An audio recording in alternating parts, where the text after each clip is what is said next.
What's up, everybody? Welcome to the yapfest podcast featuring Ben and Lola.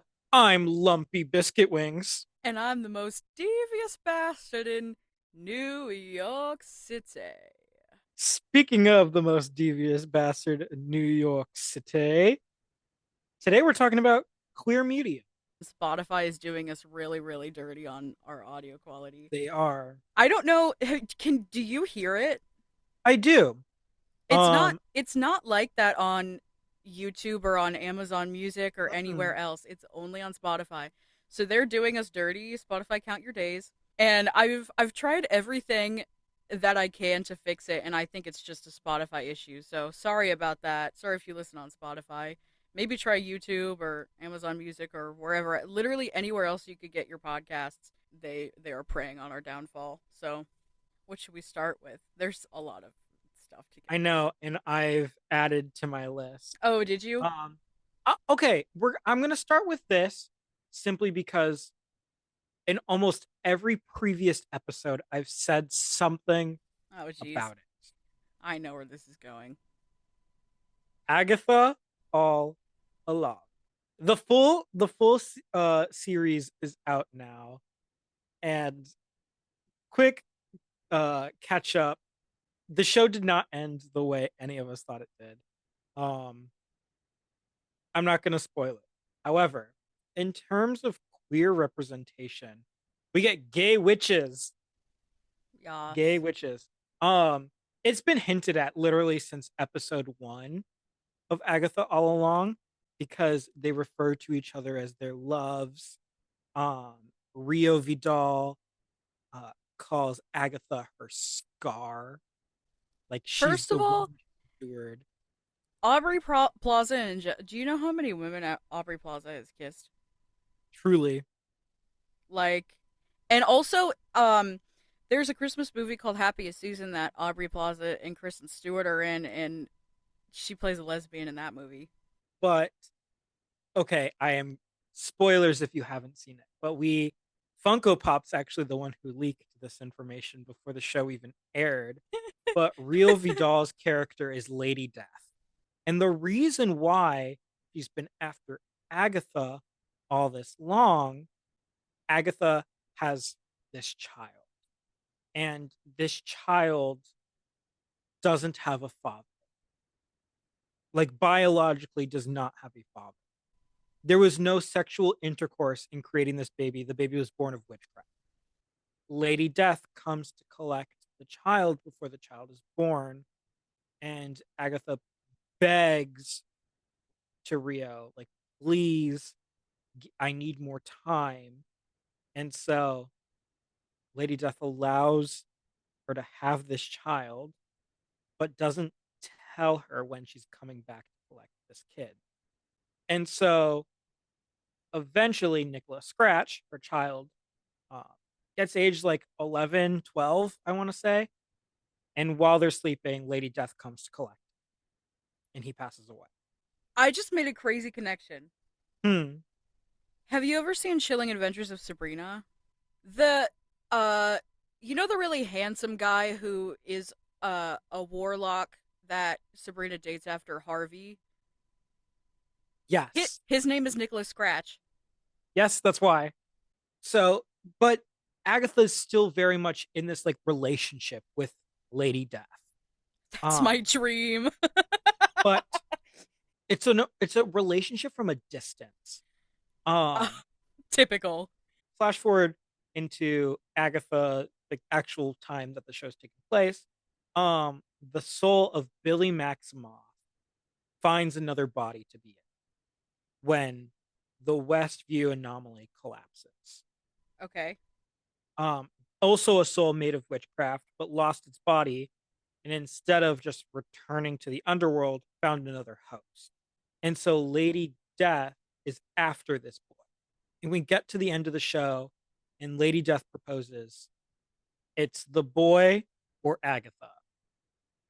Whoa. She'll take either of the souls and be satisfied. Agatha calls Rio my love.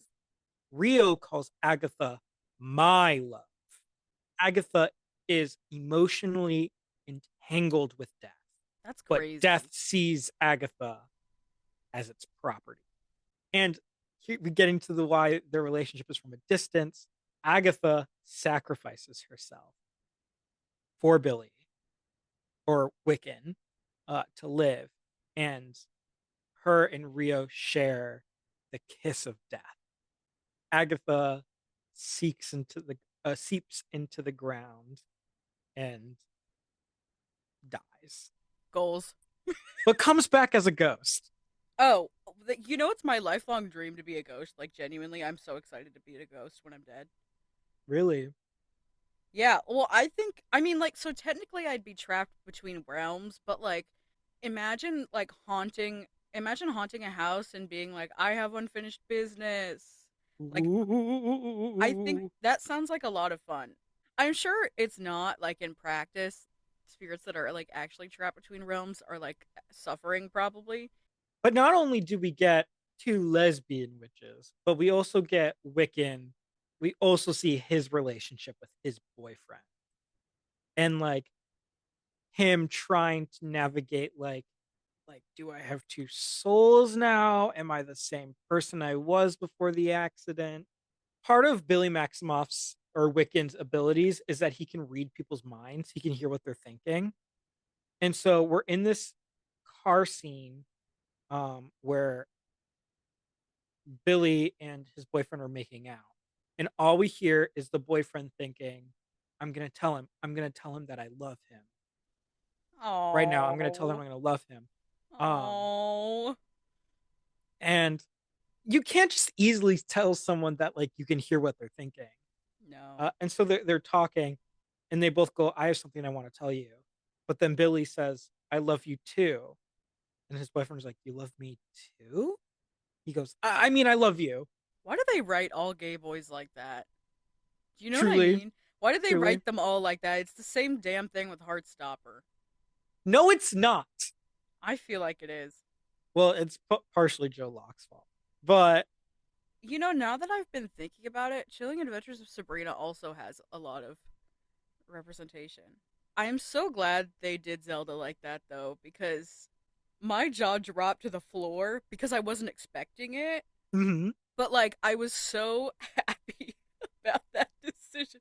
But like yeah, besides that, also Cousin Ambrose, which by the way, this is really sad.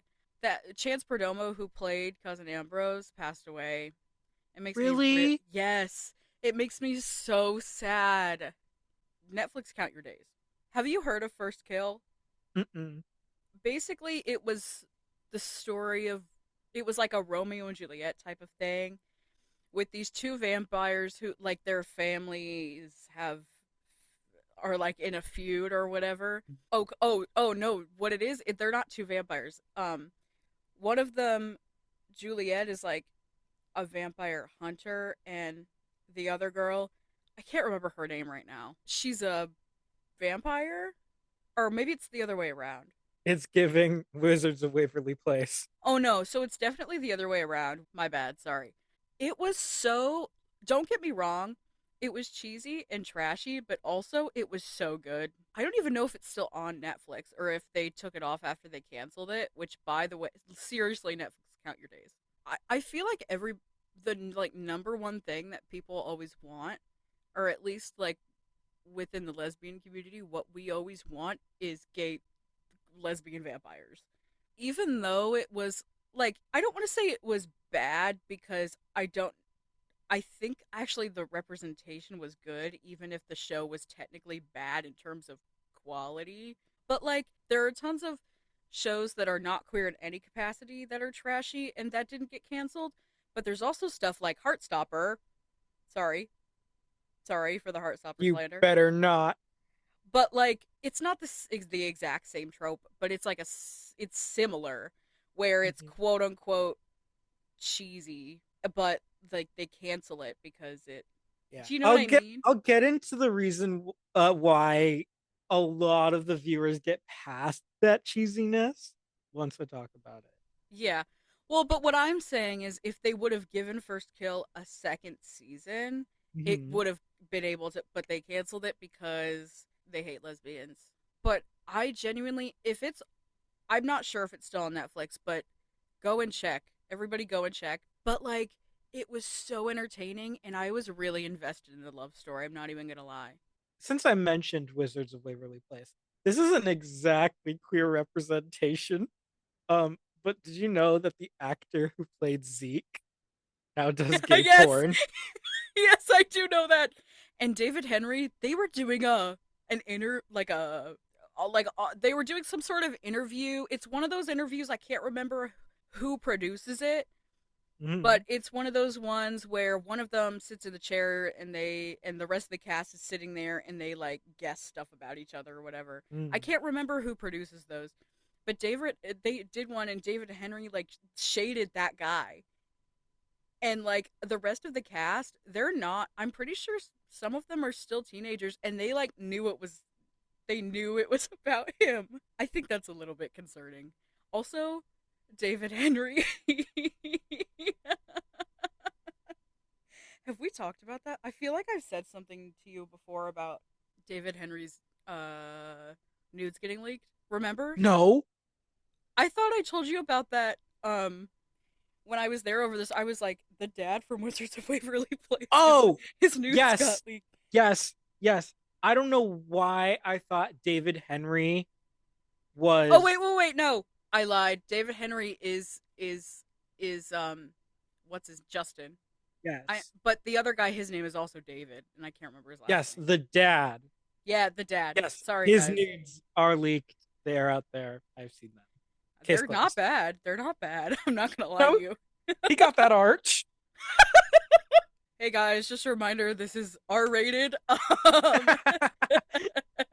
But anyway, I feel like we like if straight people are allowed to have like cheesy shows that they still love, I feel Hmm. like we should also be allowed to have that.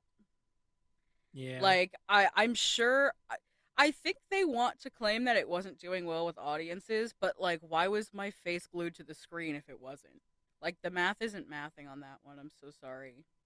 I know there are probably people who disagree with me on that, and that's fine. Probably.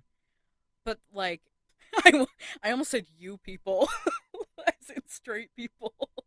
Speaking of cheesy, I'll get into Heartstopper. And this is like part one of my book to series dilemma that I have had. If you don't know, Heartstopper started out as a cartoon on an app called Webtoons. And so like it's similar to I want to say that the structure is similar to like a Wattpad blog. Wattpad? Yeah. You said wet pad. Wetpad, You said Wattpad, Wattpad. Yeah, about how like you can post like weekly and like people follow along and can comment. It's the same sort of structure, I except miss Wattpad. it still exists. You have to. There's a lot of stuff you have to pay for now. What? Yeah, Why am I archive of paying our for own. smut? Archive of our own is where it's at now. Anyway, sorry. I don't know how that website works. What do you mean? I can never. No, this is getting too personal. But everything I look up, I can't find like a way to like actually read things. Like it shows me that they exist. I can't figure out how to read them. What do you mean you can't? Okay, you tell that, and then I'm gonna do a tutorial on how to read something on Archive of Our Own. Okay. Um, so it started off as cartoons on webtoons and it got really popular. And so then they got published into like graphic novels. Netflix was like, I see the gays. They're liking this. Let's produce it. Season one is extremely cheesy, but it almost had to be that cheesy to let the serious build up in the rest of the seasons. If you don't know the general story, gay boy in British school gets outed and bullied because of it. Summer rolls along. That happens. Next school year, in their form, which is like a homeroom situation, he gets sat to a star rugby player, falls in love with him. But what he doesn't know is that the star rugby player is falling in love with him too. Gay? Whoa, No. Bye. Um, that's and so okay the too. Yes, by visibility. Maybe not. By apologize, visibility. apologize to our bisexual viewers now. Yeah. All of you bisexual women with your boyfriends, stand strong. I'm hiding behind my microphone because I laughed. What was I saying? Oh, Heartstopper. And so I will say the first season, very cheesy. Tropes are extremely predictable. But amongst the really cheesy main storyline, we get introduced to other characters. We get this secret lesbian couple at the girls' school and like them trying to figure out how to like come out. Because one of them's out and one of them's not. And then we have this transgendered woman who was at the all boys school and is now at the all girls school, and how she's navigating through life. But as the seasons roll on, we start talking about like asexuality and how that reflects finding love later in life, eating disorders, and figuring out your gender identity and falling for transphobia and homophobia and how to navigate that in this world. And it takes very serious, and like being outed by your family and like having a really rough like home life, and there's so many things that the show does a good and creates visibility for that. The cheesiness is almost invisible. I don't know how to phrase this, but like, is it done in a way that is like shed light on, or is it done in a way that's like, uh, ooh, let's just throw all this stuff in here? No, truly, it like everything. It's not just like, oh, this episode's going to be about this. Oh, this episode's going to be about that. The story builds on it. For Charlie's eating disorder, we see bits of it in season one, but like it's not really talked about. In season two, we see him like struggling to eat when they're at their Paris trip. He doesn't eat anything all day. He ends up fainting at a museum.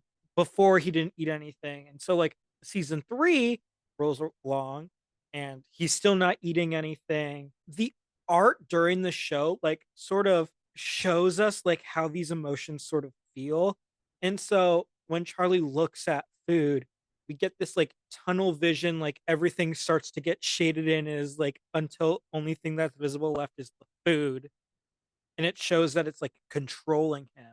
And Nick in season three finally is like, I think you have an eating disorder. We need to get you help. And like Charlie, first off, like pushes it off, but then comes back around and he's like, I do have an issue, but I can't tell my parents because they'll freak out. My mom, like, will completely flip out on him. And so they figure out a way to like sit down with his parents. And then he goes to the doctor and tries to figure out what's happening. And then he goes, not a rehab, but like Like inpatient? an inpatient program for people with eating disorders. And it's revealed that like his eating is controlled by his OCD, I was gonna say that sounds like that's where it's going. because there are rules that he has to follow. And if he doesn't follow those rules about eating, he doesn't even attempt to not follow rules. And so Mm-hmm.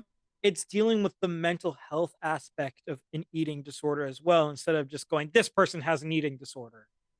Okay, Um, good. That's good. That well, because the reason I asked that question is because sometimes instead of doing things in a way where like you're shedding light on something, mhm, shows will just throw in stuff mm-mm. because they're like, "Oh, we could add this into," instead of approaching it in a way that's like productive to the conversation. No, yeah. Um, So, this show does a really great job at it.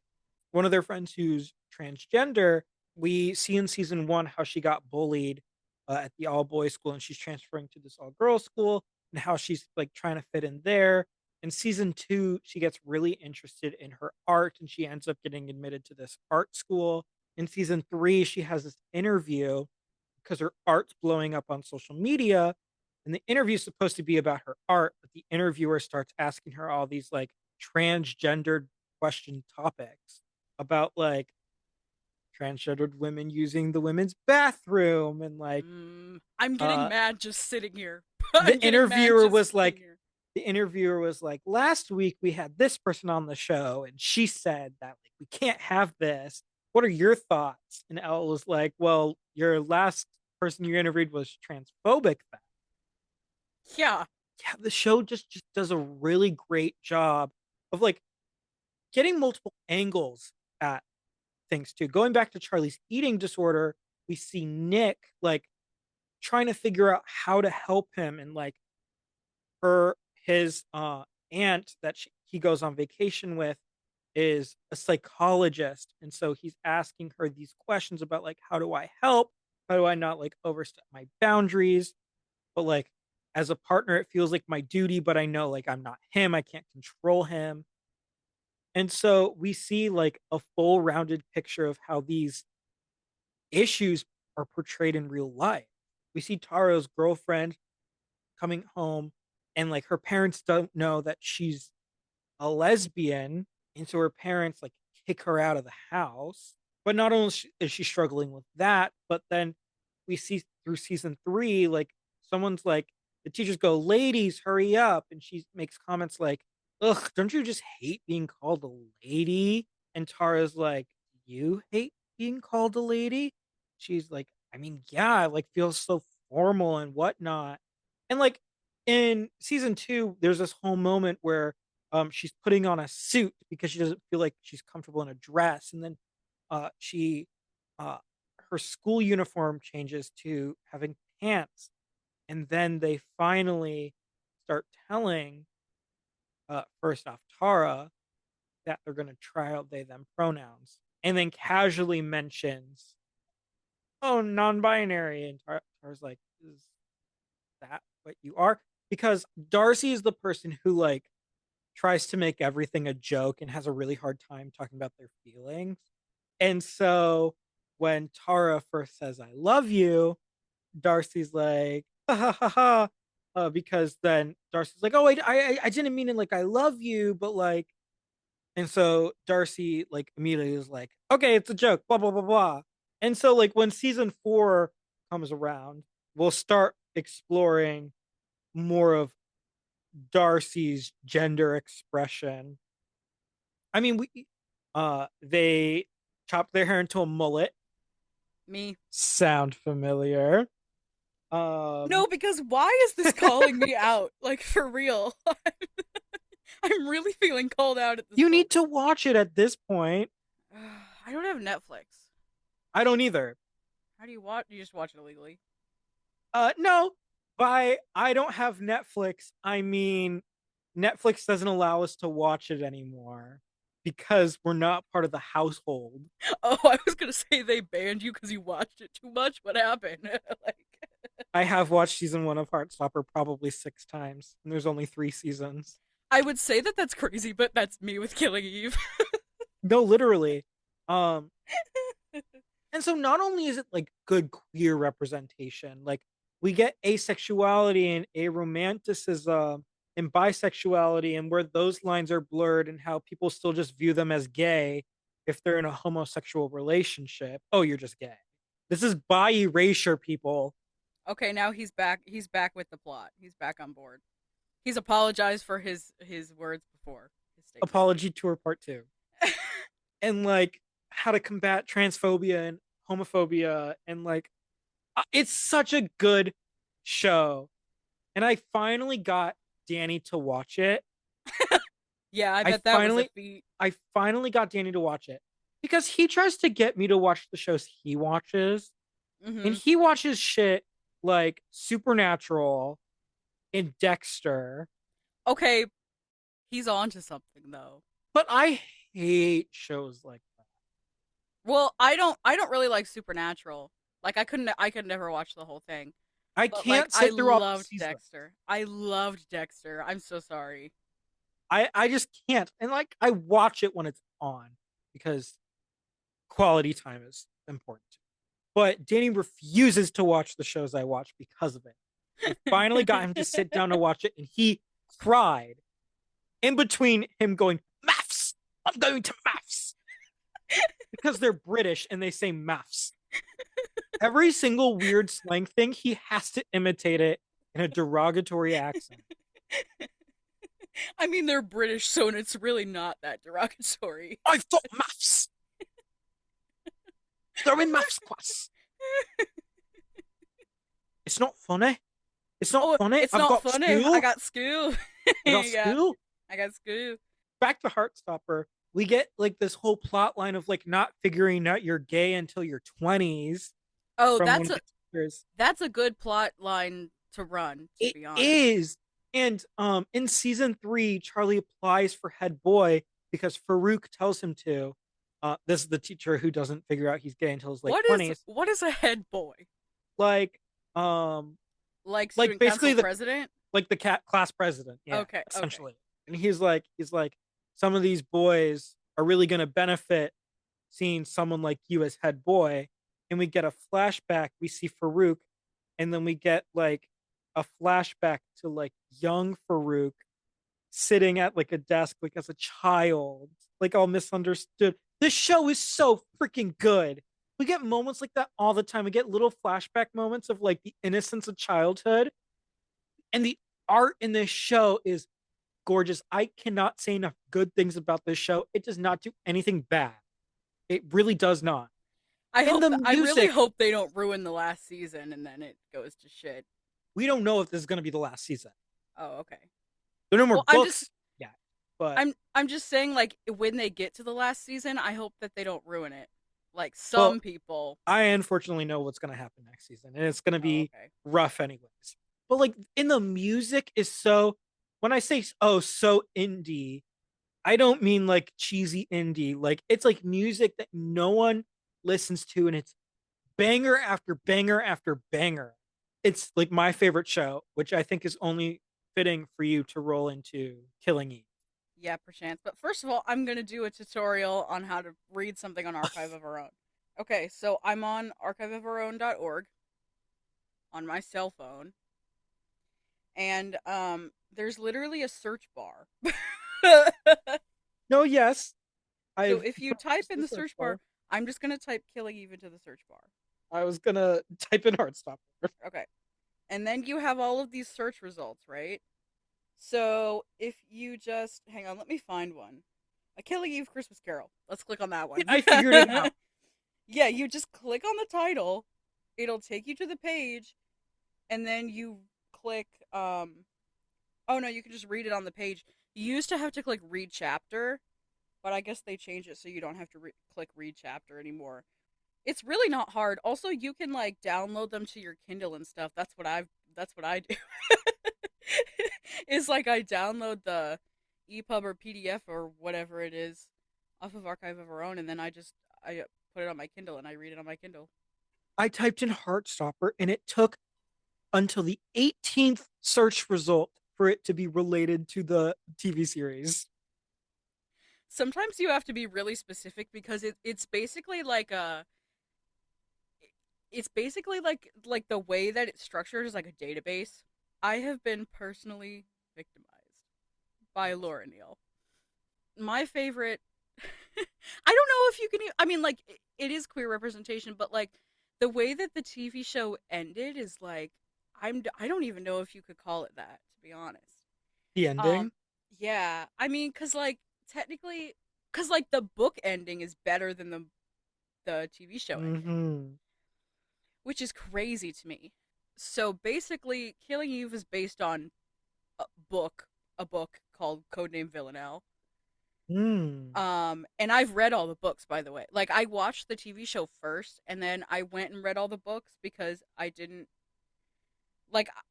I don't know. I didn't want to do it at the same time because I thought I'd probably get confused. I didn't think that was good for me. But it's crazy because in the book, like there are a lot of things that I really dislike about the book.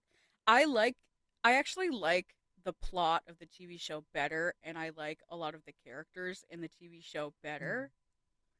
But in the book, they get a happy ending. Like in the book, spoilers, sorry. In the book, they go to Alaska and they are like in hiding like Together. together forever. Like the end of the I think technically, so like I read it in 3 books, but I think technically originally it was 1 book, 1 or 2 books. Hmm. But at the end of the 3rd book, like it's literally they're literally talking about how they're in disguise now. I don't know if it's technically witness protection. I don't think it is because technically they also did like illegal stuff. But they're in hiding in Alaska together, and they're together. In the 2nd book, it's very clear that they're like in a relationship. Hmm. Like it's very clear that they're in a relationship. And the 1st book is actually, so the last 2 books are from Eve's point of view, but the 1st book is like 3rd person, which is really interesting actually. I think like if you like Killing Eve and you haven't read the book, I would read the book. I enjoyed reading it. I probably wouldn't read it again, but like having both perspectives and watching the show, like I don't know. I It helps me pick what I like and don't like about both of them and what they could have done better in the show. First of all, Hmm. well, because in the show also they reference Alaska and moving to Alaska, and I think they had a different showrunner every single season, like instead of it being the Hmm. same showrunner. And I think that was part of the problem because they mention Alaska in like I want to say the 2nd season. I'm not positive. I'm pretty sure it's the 2nd season. There's like this snow globe, and Villanelle's like talking about Alaska. And so I think they were trying to set it up to where that's where they got to Wanted in to the go. end. Hmm. Yeah. Because the I mean like the basic premise is the same, but like exactly what happens and what like the actions are different. Hmm. But I think they were trying originally to set it up so that they ended up in the same spot, like as in the book. Because here's the thing is that the book was written by a man. The book was written by Luke Jennings, and the show was originated by Phoebe Waller-Bridge, who did Fleabag.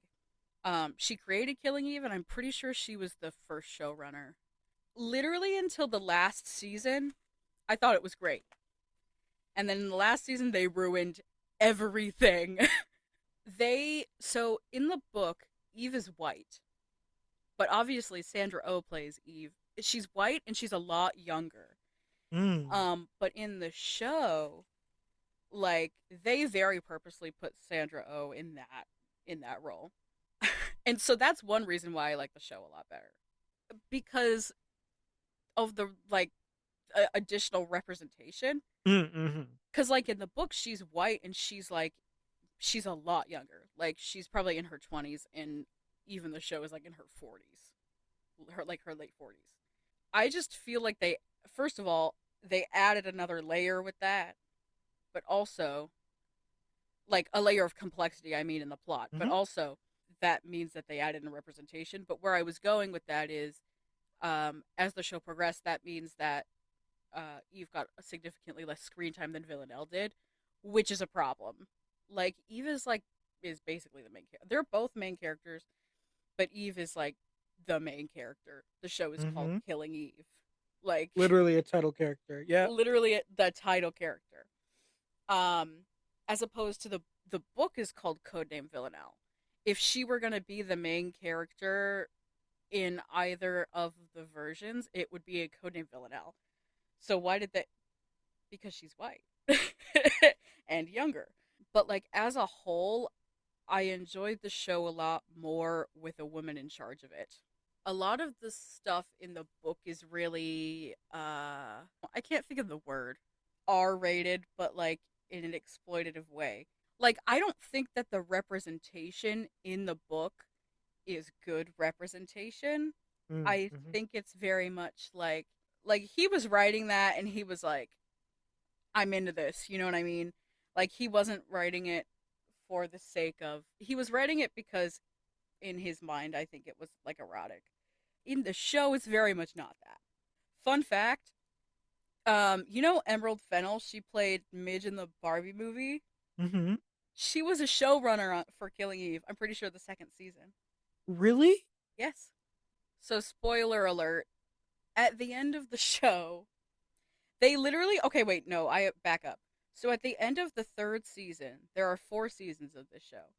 At the end of the third season, a whole bunch of things happen, and in the last episode, they're together on the London Bridge, Mm-hmm. and they're they're like back to back. Oh my god, I'm reliving it. Oh my god. They're like, oh no, and they're like, okay, we're just gonna walk away from each other. Like we can't keep doing this. They both walk away, and they both end up turning around. And so, meanwhile, us as the audience, we all think, okay, they're finally gonna they're gonna stop making it like slow burn, because this whole Mm-hmm. time we just assumed, like as the audience, that they were just making it slow burn and that eventually they would like be together in some capacity. Yeah. Because, like, even in the book, they were together in some capacity. So then, fast forward to season 4, they're not together in the first episode. I'm pretty sure they didn't even see each other until the 5th or 6th episode. And there are 8 episodes in the season.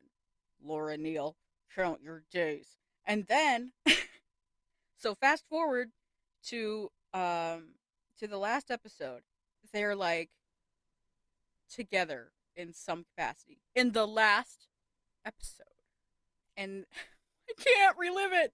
And then so they go through all this, whatever, I don't know, they're on a mission. I'm not going to explain it, just go watch the show, it's on Netflix. They go through all this stuff in the last episode. They're on this mission. They find out that Eve's old boss is the criminal or whatever, and anyway, so then they're on this boat. They're on this boat. The London Bridge is in the background. The London Bridge Mm-hmm. from season 3 is in the background. So they start getting shot at on the boat. I can't do this. I can't do this. They start getting shot at on the boat. Villanelle gets shot, and well, so like you don't like there's like people shooting at them, right? And Mm-hmm. like so all of a sudden it's that thing where it's like they're fine, and then she lifts up her hand and there's just like blood on it or whatever, and it's like, Mm-hmm. oh my god, like, and so either they jump into the water and then they realize that she got shot, or they, I don't know, she falls into the water and Eve jumps after her. And then so there's like this underwater shot of their hands, and it's like that painting that's like, Mm-hmm. what is that, Michelangelo or something? I don't Creation know. of man. Yeah. Creation of man. It's that painting, and Villanelle's body just floats away, and she's like dead, and like, oh my god! And all you can hear, this is how the show ends, is Eve screaming underwater, and that's it. It just ends. Laura Neal, are you kidding me? Are you actually kidding me? You ruined the entire thing. You ruined the entire thing. This could have been everything. It's It happening in was. real time. Yes. Honestly, like, I don't know if queerbait is the appropriate term to use here, because Mm. queerbaiting is a very specific thing and sometimes the term gets misused. But like, it really was to a point where they just kind of threw them together in the last couple of episodes and then killed her. And this is like the trope that always happens with sapphic media, Mm-hmm. where one of them dies at the end. Like that's what always happens. Like, why? But yeah, there's just like tons of, not sapphic shows specific, but like shows with sapphic couples in them, Mm-hmm. where one of them fucking dies. Like, why do we have to bear that pain? I'm just so sorry. Kill off a straight person. Like, but like it's genuinely a problem, and like it literally, like, they thought, they basically they did it all for shock value and didn't take into account like how are the fans actually going to feel? Like, because now we all are like, we all resent the show because they ruined it. Mm. They genuinely ruined it. Like, I literally cannot. I know it sounds really stupid. I sobbed for like an hour after I watched it. And it's not even because of like I was attached to the characters, because like I am, but like at the same time, how can like it just happens every single time, and I'm sick of Mhm. it. I'm sick of it. I left Killing Eve Twitter long ago because it became a really like this if you were on Killing Eve Twitter. It was a deep dark place. I'm not even gonna lie. What I'm glad that I was on it after like up until the show ended, because like we went off. Stop killing your lesbian characters or your sapphic characters, please. We don't want that. We're sick of that. We already have a whole bunch of shit like that. You need to do something else. Mm. Either give them a happy ending or give them an ending that makes sense. Because, I mean, contextually, did it make sense for her to die? Yes, but they just totally handled it the wrong way. If they had handled it in a way where, okay, there was all this build up and now it makes sense for her to die, or if they had gotten a fifth season and then she died at the end, even if she died at the end of that, that would have made more sense. Like, instead Mhm. of, because also I feel like they really gave the fans hope, because a lot of us for a long time were like, Villanelle's probably gonna die at the end of this. Like, that's probably inevitable. But Yeah. they gave us a lot of hope that she wasn't. Mhm. That's the other thing, which I feel justifies my feelings about it. Like, they gave a lot of the fans hope that she was going to survive. Now, what if they decide, actually, spoiler alert, there's going to be a new season? I don't think Sandra Oh would do it. Really? I don't. I think that I think that her and Jodie Comer honestly didn't like the ending. I don't think either of them would agree to do it. Because Sandra Oh is really, really picky about what she does. I don't know if you know that. She's really picky. Like, Yeah. because she's at a place where she can pick. You Yeah, know, she can afford to. Yeah. she can afford to pick and choose and also do things that like mean something to her. So you know I haven't watched all of Killing Eve. Only the beginning parts we watched together. Yeah, you've only watched what I made you watch. Nor have I ever watched The Princess Diaries. But I'm gonna be so honest. That clip of Sandra Oh going, uh-huh, Gupta, the queen is coming. I I thought it was from Killing Eve. Gupta, the queen is coming. Okay, I can't talk about this anymore. I'm gonna get upset. Steven Universe is literally a show about gay space rocks. All right, what do you have next? What a good show. Two, have you seen online some of the artists of Steven Universe, even Rebecca Sugar, has been releasing like unreleased storylines? No, but I stand Rebecca Sugar. Yeah, they get weird. Really? Like Amethyst having sex with Vidalia What? because she can like shift her body into anything. That's crazy. People want the show to come back so bad. And I I would miss it. agree that Steven Universe Future is not how the show should have ended. I did not like Steven Universe Future at all. Thought the movie was good. I don't enjoy the time jump. Why did Steven go off to college? That's a huge jump, by the way. Literally going from tweens to, oh, I'm 18 years old. I'm going to go to college. And so there's like petitions online of like bringing it back. And also, we never like received like full story arcs of some of the queer aspects of the show. Like we never saw what happened with Pearl and the girl from the roller rink. Also, talk about fucking a sapphic ending that ends up with one dying. Rose and Pearl. Oh yeah. Yeah, fuck you guys for that. I love that show so much. Also, it's not lost on me that Nicki Minaj voiced Fucking Sugalite. yeah. That's Patty fucking crazy. Lapone is Yellow Diamond. She is? Yes. I feel like it Patty doesn't really sound like her. Patty LuPone, Broadway legend, is Yellow Diamond. That's crazy. This is such a sidetrack, and it's not even related to what we're talking about today. The live action How to Train Your Dragons is coming out. Um, at least trailers have been released, and Hmm. people are so heated that they made Astrid a woman of color That's so annoying. when literally her voice actor is America Ferrera.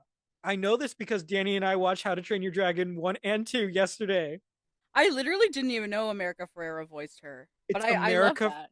it's America Ferrera, literally a woman of color, and they're pressed that they've made her a woman of color. They're like, it's not accurate. Nordic people weren't people of color. Fuck Like, you. shut Dragons up. aren't real either, bitch. No, literally. Remember when people were like, Halle Bailey yeah, when she um, played Ariel. Yeah. yeah, and people were like, it's just not realistic. Like, she's a fish, girl. People are also She's a doing it with fish. Cynthia Erivo, Wicked. I know, and it's like, honestly, I feel like you're you're dumb. Like But to me, she's green. She's not I was she's going not to black. say She's it green. makes it make that's what makes the least sense to me. She's literally green. She's literally green. But like it also makes no sense in general because like even if it was like non-fiction or whatever, like why do you care? Why do you like it genuinely makes no difference. Jesus wasn't white. No, and they hate it when we say that. Girl, he's dead. He's been gone. He's been gone. Also, he would not have liked your ass. Let's be so for real.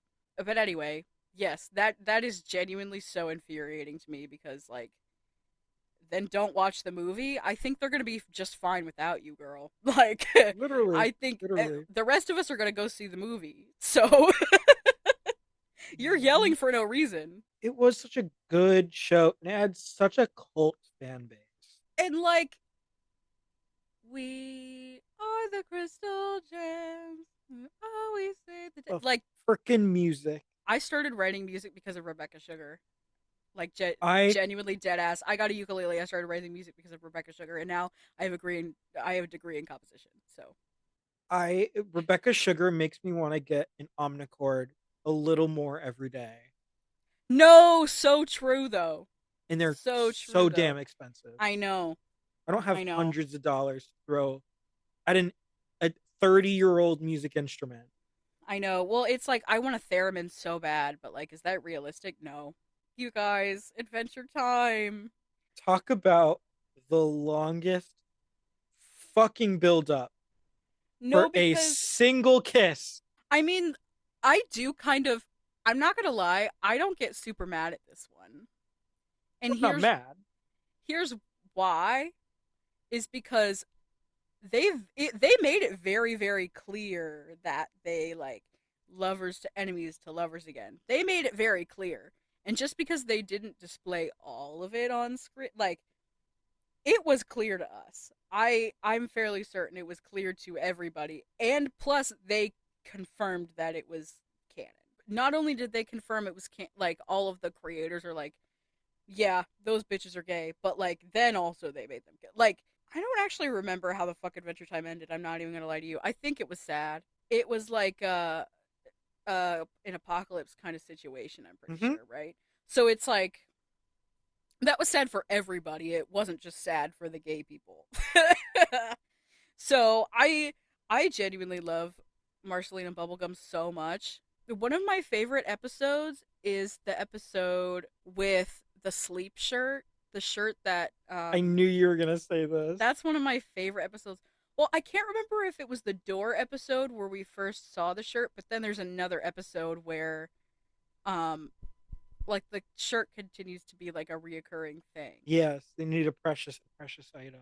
Yes. Yeah. But like I especially love the door episode because that song strikes me to my core. The I'm just your problem. I'm just your problem. I'm sorry I don't I'm treat you like a just goddess. your Is that what you want me problem. to do? It's like I'm not. It's so good. And like, because you know how she has different basses through. The axe bass is like my favorite thing. Oh, and also, you know what my other favorite episode is? Hmm. The one where it has the slow dance song. I can't remember exactly. Slow dance with you. You know that one? So that music actually, like that song, was written by a queer artist. I think they go by Obey Evil now. But they put out like an entire queer folk album. So like they wrote that song. It was on Adventure Time, and then they released like the full version. It's not on my phone. The full version of it. Everything about Bubbling is perfect to me, and is something that I will treasure in my heart till the end of time. The first time it was actually apparent to me that there was a thing between them wasn't until the Fiona and Cake episode. Really? Because You didn't know? I was a child. Denial is a river in Egypt. Your Your husband husband is is gay. gay. Well, it was apparent to me from the very first time that they were like, I mean, like, I was also a child, but like, I was like, oh yeah. But like, I'm pretty sure it was like the episode where Marceline turns into a wolf, or like they want to date. Jake or Finn wants a date to, they want to go to the movies, and like Finn needs a date to the movies. And then Marceline comes over for some reason, I don't know why. And that's when she has like the shaved sides and like the mullet. And so I was like, there's something going on here. And then they go and they ask Bubblegum to be Finn's date to the movies, and Bubblegum says no. And they have like a Marceline calls her Bonnie, which is her Mm-hmm. name. And so like there's like a that they're still enemies at that point. They haven't turned back to lovers yet. I knew it Bonnabelle from Bubblegum. I knew it from the very first moment that I saw Marceline with that fucking mullet, shave sides mullet thing. I knew. I'm pretty sure she's in this like cut off shirt. Like, I know what you are. Have you seen that ever on like I'm not on Twitter anymore, but like on Twitter, like on gay Twitter, people used to post pictures of like celebrities or whoever, and to insinuate that they were gay, be like, "I know what you are." Have you ever seen that? That lesbian sure is visible. Yeah, yeah. If you haven't seen Adventure Time, well, first of all, what are you doing? And second of all, go watch it because it's genuinely so good. Probably one of my favorite TV shows ever, and it is a cartoon. I, as a child, wanted to be Prince Bubblegum so bad. I was like, Honestly, I want to date Marshall Lee so bad. honestly, low key, if Marshall Lee was like a lesbian, I'm there. I'm on the wavelength. But that's honestly, I love the Fiona and Cake episode because like I feel like when they gender bent them, they made them so much more like suave, or they made Marshall Lee so much more suave and like Good little girl. I want Marshall Lee to call me a good little girl. get me out of here. Thank you, everyone, for listening to this episode of Yapfest featuring Ben and Lola. If you want to see more, continue to listen to where you get your podcasts: Apple Podcasts, Spotify, Amazon Music, the like. If you want to see the video of this week's episode or previous and future episodes, head over to our YouTube channel, Yapfest featuring Ben and Lola. If you want to get real-time updates about what's going on over here at Yapfest, head over to our Instagram, yapfest.podcast. And if you want to see funny clips from this episode and other episodes, go ahead and head over to our TikTok, yapfest.podcast.